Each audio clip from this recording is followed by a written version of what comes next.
Senhoras e senhores, sejam muito bem-vindos ao vídeo dessa segunda-feira do Imagenscast. Quem fala aqui é o Manuel, quem fala aqui ao meu lado é o senhor Caio Maranho Maia. E aí, Caio, tá pronto para fazer essa listinha de shopping? Bom dia, boa tarde, boa noite aí, amantes da música dos anos 90. E estamos aí para falar dos melhores discos de rock e de heavy metal dos anos 90, mas antes, os reclames do Manu para a galera. Bom, já sabe, se inscreve no canal, ativa as notificações, deixa o like que é muito importante, nos siga nas redes sociais, faz aquele Pix. Já fez o Pix? Então faz. E sexta-feira tem entrevista com o Marcelo Carvalho. Ele que é cantor, que tem um canal no YouTube muito bacana, tem mais de 130 mil seguidores, faz bastante sucesso no YouTube, já participou do programa do Raul Gil, do Got Talent Brasil, tem toda uma experiência na TV e tudo mais. E vai ser bem bacana assistir. Foi bem bacana o bate-papo, ele é muito gente boa, então não percam. Beleza?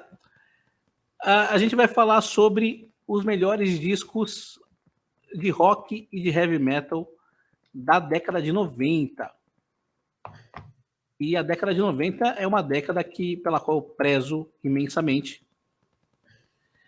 E para mim foi difícil fazer essa listinha. Tanto que eu sugeri acrescentar mais bandas. A gente fazia 3 discos por década. Eu sugeri botar 5 de rock e 5 de heavy metal. E mesmo assim, foi bastante difícil para mim. Então eu vou pedir para o Caio começar a fazer a sua lista de rock e de metal. E vamos ver no que dá. Vai lá, Caio. Bom, vamos lá, vamos começar com a lista de heavy metal, né?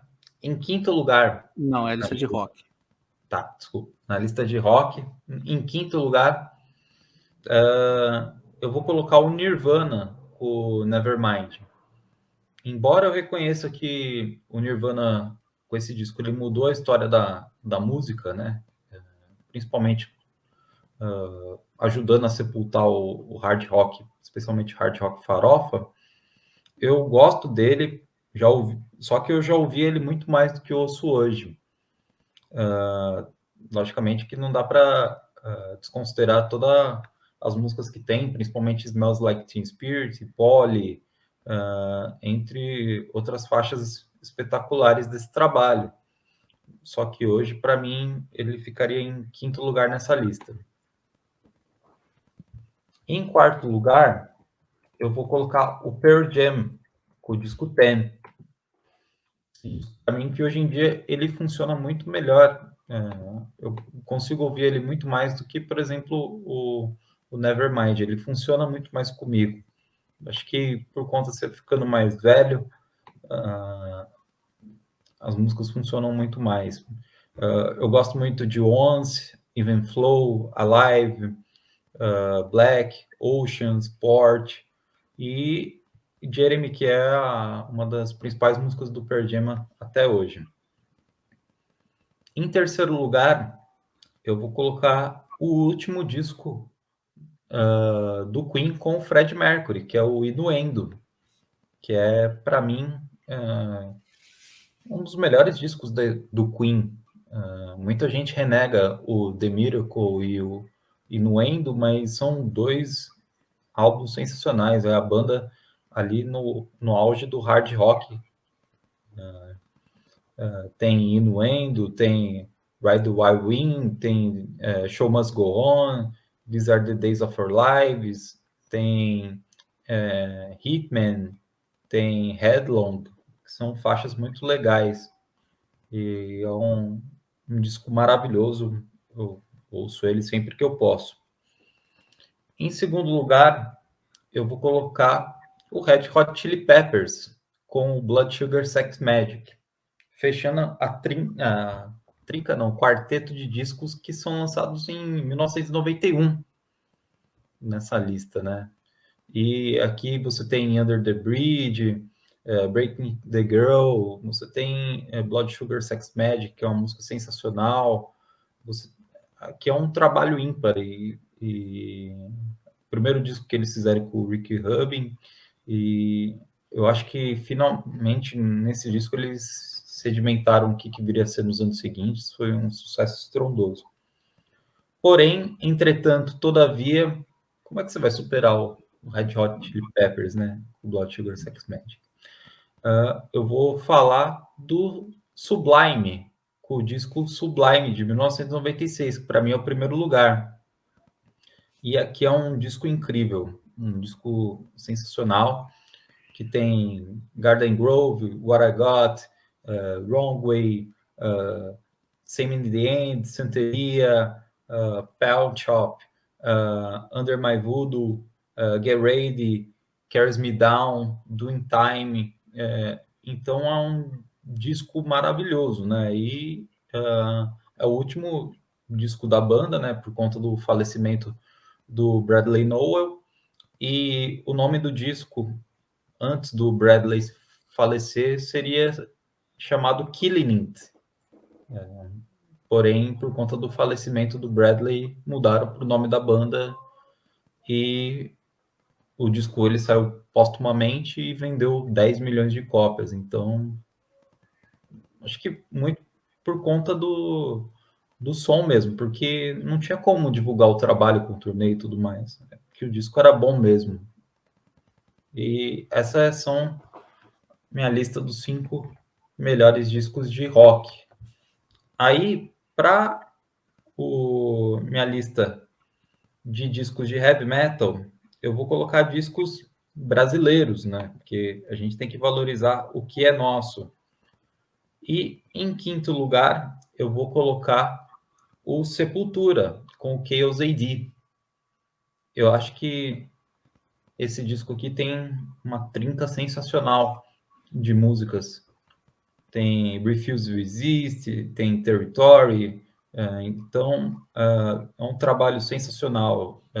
Tem Kaiowas, já mostrando o que a banda poderia fazer no Roots. Então é um disco seminal na história do heavy metal brasileiro e não poderia deixar de estar numa lista de 5 melhores, na minha opinião, junto com o quarto lugar, que a gente gosta de valorizar o que é nosso. E em quarto lugar, o Angra, com Holy Land. Disco lançado em 96. E é um disco que eu acho que fundou muito o que poderia ser em termos de linhagem sonora da banda. Eu acho que foi a mistura perfeita entre o heavy metal melódico, a música brasileira, as orquestrações, a música clássica, e tudo isso ancorado por um trabalho magistral da banda, do André, do Luiz, do Ricardo, do Kiko e do Rafael. E é um trabalho maravilhoso. Em terceiro lugar, eu vou colocar esse disco que, se fosse um disco só baseado em riffs, com certeza ele estaria no primeiro lugar, que é o Pantera, com o Vulgar Display of Power, que aqui você tem trabalho sensacional do Dimebag, todas as faixas, o Phil Anselmo. Aqui é o disco primordial da banda. Você tem This Love, tem Walk, que são músicas atemporais e é um trabalho matador fenomenal. Em segundo lugar, eu vou colocar o Tio Ozzy com o No More Tears, principalmente por conta de 3 faixas. Logicamente que o disco inteiro ele é maravilhoso, por I Don't Wanna Change the World, No More Tears, mas principalmente Mama I'm Coming Home, que para mim é uma das músicas mais lindas da história do heavy metal. Esse disco composto grande parte junto com o Leme do Motorhead. Diz até que o Leme ganhou muito mais dinheiro em direitos autorais com o disco do Ozzy do que com os discos do Motorhead. Pra você ter uma noção. E é um trabalho espetacular. Eu acho que resistiu muito bem ao teste do tempo. Acho que está entre os top 3 da discografia do Ozzy, que é um feito tanto.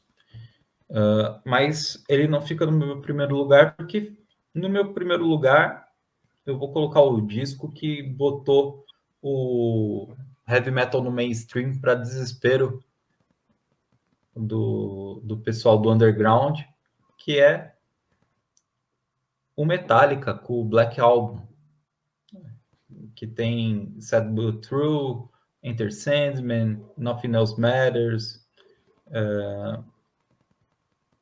É um trabalho espetacular, incrível. Não tem que tirar nem pôr desse disco, e para mim ele fica no primeiro lugar, para desespero dos trus conservadores que acham que o Metallica se vendeu nesse disco, e eu acho que o Metallica aqui ele atingiu, não digo o auge da banda, porque o auge para mim sempre vai ser o Master of Puppets, mas o reconhecimento comercial, principalmente do público. Me surpreendeu você botar o Black Album em primeiro lugar da década. Até porque o auge para você é o Master of Puppets. E o Master of Puppets não está em primeiro da década passada, você não colocou ele primeiro da década de 80. E aí vem o Black Album e é o seu primeiro da década de 90. Mas o Black Album acho que... Fala. É eu sendo incoerente, como sempre. É que o Black Album fez mais barulho, de fato. Fez mais sucesso do que o Master of Puppets. Mas para mim não se compara, mano. O Master of Puppets é muito melhor. Enfim, eu vou começar a minha lista. É porque tinha disco muito bom nos anos 80. Não quero dizer que os dos anos 90 sejam ruins, mas é porque falou nos mal anos do 80... Holy Land e do... Nossa, falou mal do Holy Land. Não falei não. É porque nos anos 90, nos anos 80 tinha uma abundância muito maior de bandas soltando muitos trabalhos, né? Então, não tem... Eu discordo dessa afirmação, Caio, mas enfim. Caio Maranhão afirma: Holy Land e Chaos AD são fracos. Não, discos fracos. Aí você está colocando palavras na minha boca. Fazer a thumbnail. Tá. Cara, alguns dos discos que o Caio citou aqui, eu botaria nas minhas listas. O próprio Nevermind é um deles. O próprio Vulgar Display of Power é um deles. Lembrando que a década não conta discos de 1990, porque esses fazem parte da década de 80. Então, Cowboys from Hell, por exemplo, que é o meu preferido do Pantera, eu não vou colocar nessa lista, porque ele é de 1990. Então, eu decidi botar bandas diferentes das que o Caio colocou. Por isso eu acho que vai ficar bem legal a minha lista, porque ela é cheia de algumas bandas que muito provavelmente você não vai encontrar lista de melhores dos anos 90 em lugar nenhum. A começar pelo meu quinto lugar nos discos de rock. E eu duvido, o Caio nunca vai acertar. Nunca vai acertar, ninguém nunca vai acertar. Chuta aí, você não vai acertar. Errou. Eu tô falando da banda Failure, com o disco Fantastic Planet. Conhece essa banda, Caio? Não. Pois é. A banda Failure é uma banda de Los Angeles.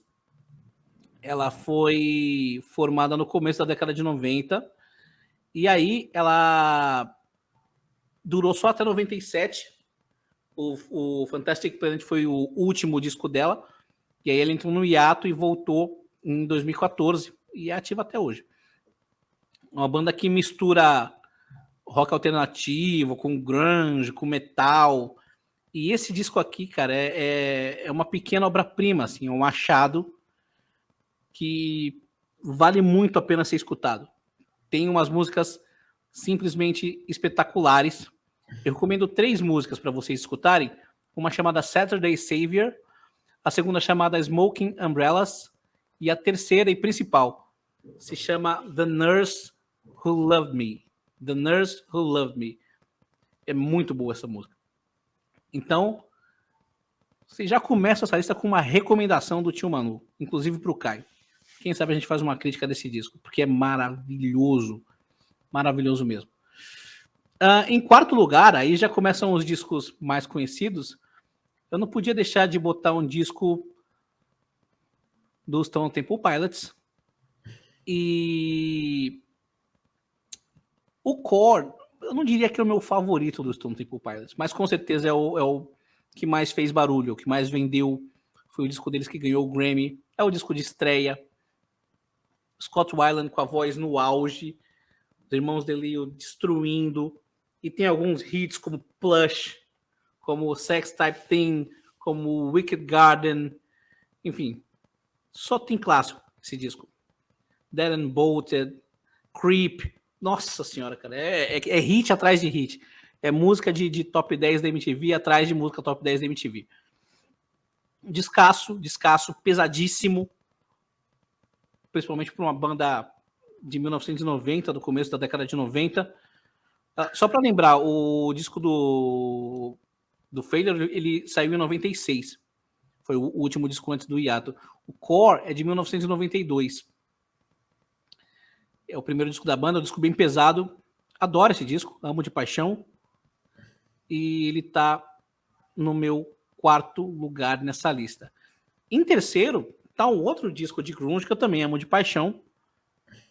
E eu fiquei entre 2 dessa banda, mas aí eu tive que optar e optei pelo Dirt, do Alice in Chains, que é o segundo disco da banda, lançado também em 1992. Essa capa é maravilhosa. E, mano, o disco abre com Them Bones, que já é uma pedrada. Damn the River, Down in a Hole, Wood, Angry Chair, Rooster. Só tem clássico. É outro disco que só tem clássico. Para mim, o melhor disco do Alice in Chains ganha do Facelift, que é o primeiro. E o terceiro disco do Alice com Lane Staley já... Ele é bom, mas ele já é um pouco abaixo dos 2 primeiros. Depois ele morre, entra o William Duval e eles lançam alguns discos. Lançam 3 discos também, né? Sim. O Black is the New Blue. Não, Blues the New Black. Eu esqueci o nome do disco. O primeiro disco com o William Duval é muito bom. O segundo disco, que é o The Devil Put Dinosaurs Here, é mais ou menos assim, é bem oscilante. E o Rainier Fog, que foi o último que eles lançaram, eu gostei bastante. Inclusive foi indicado ao Grammy. O primeiro disco é Black Gives Way to Blue. Se não me fala, Black Gives Way to Blue, é isso. Inclusive a faixa título do Black Gives Way to Blue, ela tem a participação do Elton John tocando teclado. Porque é uma homenagem pro Lane Staley, e o Lane Staley ele adorava o Elton John. Então, bem bonito. Em segundo lugar, eu vou colocar... Eu não podia deixar de colocar esse disco que... Gosto ou não dessa banda, é uma obra-prima e não dá para negar isso. OK Computer, do Radiohead. Disco maravilhoso de 1997. Eu acho que foi o disco que... Tem discos seminais de geração. Eu acho que o disco da geração que estava fazendo a transição para a virada do século para os anos 2000 foi o OK Computer. Assim, o que melhor explicou. O nome do disco é meio irônico, né? OK computador, você venceu, tipo, ok. A tecnologia ganhou do homem. E, cara, esse disco... Eu podia encerrar falando que tem Paranoid Android, que é uma das melhores músicas de todos os tempos. A Bohemian Rhapsody do rock alternativo. Tem Karma Police, tem No Surprises, tem Exit Music for a Film, tem Airbag. Enfim, descasso, obra-prima seminal. Amo o disco, ouço direto. Inclusive, a versão comemorativa que lançaram, OK Not OK, tem algumas músicas que não entraram no disco, que são sensacionais. Então, recomendo que vocês ouçam essa versão especial. Para mim, em segundo lugar na lista. Assim, não podia estar em primeiro, porque em primeiro lugar, e aí eu vou quebrar a minha regra. Eu sugeri 5, mas eu vou botar o empate técnico aqui em primeiro lugar. Todo mundo sabe, quem acompanha esse canal sabe que eu falo que o Super Unknown do Soundgarden é o melhor disco da década de 90. E eu banco isso.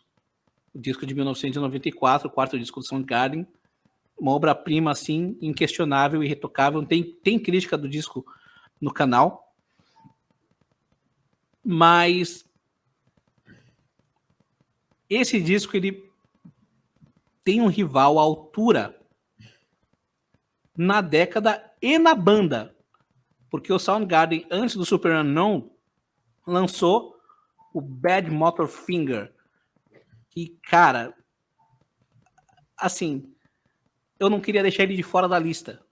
O meu número 1 da década de 90 ainda é o Super Unknown. Mas sempre quando eu penso qual é o melhor disco do Soundgarden, eu fico entre o Super Unknown e o Bad Motor Finger. E eu não queria deixar esse disco de fora da lista. Então fica ou um empate técnico, ou então o Super Unknown como melhor da década e uma menção honrosa ao Bad Motor Finger. Mas eu prefiro o empate técnico. Para mim, o Soundgarden lançou os 2 melhores discos da década de 90, em termos de rock and roll. Esse disco é um verdadeiro petardo. Disco de 1991. Saiu no mesmo dia do Nevermind e do Blood Sugar Sex Magic. Os 3 saíram no mesmo dia. E tem Rusty Cage, Outshine, Jesus Christ Pose, Holy Water, Looking With My Good Eye Closed, Slaves and Boulders. Sim, só tem musicão, cara. E pra mim, em termos vocais, acho que é a melhor performance do Chris Cornell, em termos vocais. Porque ela tem um equilíbrio entre o vocal agressivo do Cornell e o vocal mais já manso, mais voltado pro grunge mesmo. Descasso. Espero fazer uma crítica desse disco aqui algum dia, porque merece muito. Inclusive, a música Rusty Cage foi regravada pelo Johnny Cash. Uma versão que ficou bem legal, inclusive. Para mim, vale essa menção honrosa ou empate técnico em primeiro lugar. Vamos aos discos de heavy metal. De novo, alguns discos que o Caio colocou na lista eu também citaria, cara. A lista do Caio ficou muito boa. O Holy Land, o Vulgar Display of Power, o No More Tears, até o Chaos AD. A lista do Caio tá bem apelona, assim. Mas aí eu vou começar a minha lista também com o disco de uma banda brasileira. Você adivinha qual? Não é o Angra nem o Sepultura. Não é o Angra nem o Sepultura. Caramba. Symbols. Qual? O primeiro? Não. Você vai colocar o Call to the End? Não. Eu vou colocar esta pepita de ouro aqui, ó. Brutal, de 1995. Esse disco que é uma verdadeira porrada no seu ouvido em termos guitarrísticos. Isolated, Down in the Trenches, parte 1 e 2, Fire, só música animal, cara. Cara, quanto tempo eu gastei tentando tirar o solo da Fire e nunca consegui. Me ensina, Edu. Me ensina, inclusive não tem entrevista. Vamos lá. Para mim, o melhor disco do Dr. Sim, o primeiro e esse são espetaculares, são 2 obras-primas, mas eu opto pelo Brutal. E para mim, acho que é o disco definitivo de guitarra no Brasil. É um disco para a gente chegar lá na gringa, principalmente na década de 90, e falar, ó, a gente tem um cara que é melhor do que os gringos aqui, que é o Eduardo Danoi. O que esse cara faz no primeiro disco e no Brutal, mas principalmente no Brutal, é um negócio absurdo. E os irmãos Buzik com a qualidade de sempre, né? Espetaculares. O disco foi lançado em 1995. Em quarto lugar, eu vou botar o meu disco preferido do Halloween, que é All the Time of the Oath. O disco que foi lançado em 1996. E esse disco tem We Burn, tem Wake Up the Mountain, Forever and One, Power, Before the War, Kings Will Be Kings. E tem a minha música preferida do Halloween, que é A Million to One. Que é acho que eles nunca tocaram essa música ao vivo. É uma música bem lá do B, mas eu amo essa música. Então, quem nunca ouviu, ouça, que é muito boa. Em terceiro lugar, eu vou colocar o primeiro disco solo do Bruce Dickinson. É o Accident of Birth. E esse disco é maravilhoso, cara. Esse disco tem Freak, Star Children, tem Dark Side of Aquarius, Road to Hell, que virou meio que um hit da carreira solo dele, Man of Sorrow, a própria Accident of Birth, Welcome to the Pit. Sim, um negócio absurdo. Bruce Dickinson no auge da sua voz, Roy Z na guitarra, Adrian Smith na outra guitarra, o Adrian Smith que tinha saído do Iron Maiden começou a tocar com Bruce Dickinson. Depois ele ainda lança o Chemical Wedding, mas entre o Accident of Birth e o Chemical Wedding eu fico com o Accident of Birth, disco de 1997, que eu acho tem também o Tattooed Millionaire. Mas o Tattooed Millionaire eu não acho tão bom. Fora que o Tattooed Millionaire é de 1990, então ele não entra nessa década. Isso é verdade. Em segundo lugar, agora o pessoal vai querer me dar hate. Em segundo lugar, um disco que é o principal de um gênero do heavy metal que surgiu no final da década de 90, que é o New Metal. E aí eu tô falando, obviamente, cara, me julguem. Linkin Park com Hybrid Theory. Um disco que marcou época, cara. Se você viveu a década de 2000 e tinha MTV, é impossível que você não fosse bombardeado com os clipes do Linkin Park diariamente. Principalmente com os clipes desse disco aqui. Paper Cut, Point of Authority, Crawling, In the End. Assim, um negócio absurdo. A banda fez muito sucesso. Esse disco vendeu acho que 30 milhões de cópias. Vendeu muito, muito mesmo. Depois o Linkin Park continuou fazendo muito sucesso. O Meteora vendeu bem, não vendeu tanto quanto o Hybrid Theory, mas vendeu bem. O Menace to Midnight também. O Chester Bennington, eu acho que é um vocalista fora da curva, extraordinário. O resto da banda, não, como instrumentistas individuais, nenhum deles me chama muito a atenção. Mas esse disco do Linkin Park eu acho espetacular. Em primeiro lugar, faltava um disco de prog. E aí... Eu acho que tá faltando na sua lista o Tem Pra Todo Mundo, que é de 96. Na lista de heavy metal? Pode ser na de pop rock também. Por que você não botou na sua, Caio? Parece que alguém não gosta tanto assim do Tem Pra Todo Mundo. Parece que alguém não gosta tanto assim desse disco. Ele pode estar na lista de melhores discos nacionais. A gente pode fazer uma lista, né, de melhores discos de rock e de heavy metal nacionais. Pode. E de piores também.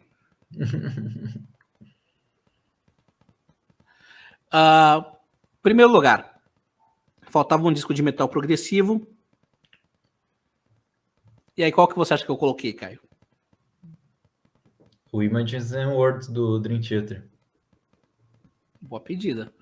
Eu acho que seria o certo a se fazer. Mas do jeito que eu você vai colocar o Awake. Mas o Images and Words não é o melhor do Dream Theater para mim, que é o Awake. Mas eu não botei o Awake. Eu botei o meu melhor disco de metal progressivo de todos os tempos, na minha opinião, que é Pleasant Shade of Grey, da banda Fates Warning, banda norte-americana. Pleasant Shade of Grey, que saiu em 1997, é o 8º disco da banda, e tem o Ray Alder cantando assim absurdos, o Kevin Moore nos teclados, o Mark Zonder destruindo na bateria. O disco, as músicas são, todas elas têm o mesmo nome, é uma música dividida em 12 partes, então é a Pleasant Shade of Grey parte 1, parte 2, parte 3, a parte 11 é espetacular, e é um descasso de prog que, enfim, tem uma versão que tem, depois que termina, umas versões remixadas ou rearranjadas da música com os arranjos de música eletrônica, que ficou sensacional. Da primeira música, no caso. Eu amo esse disco, é um disco subestimado. Para mim, o melhor disco de prog já feito. Não vou falar o melhor disco de prog já feito, mas o meu favorito disco de prog já feito. Fates Warning é uma banda que tem muito disco bom. O Parallels é outro disco maravilhoso, mas para fechar minha lista eu boto Pleasant Shade of Grey. Não fala que é o melhor disco de prog metal, senão os fãs do Dream Theater e do Symphony X vai atrás de você. É verdade. É o meu preferido, gente. Com isso, a gente fecha a nossa lista de melhores discos da década de 90. O que vocês acharam? Comentem aí. A minha lista, a lista do Caio. Qual a sua lista? O que vocês acharam que... No que vocês acharam que a gente acertou? No que vocês acharam que a gente errou? E coloquem aí suas listas de rock e de heavy metal, beleza? Se inscrevam no canal, ativem as notificações, deixem um like, nos sigam nas redes sociais. Quem quiser e puder contribuir com o nosso trabalho via Pix. E até amanhã. Falou!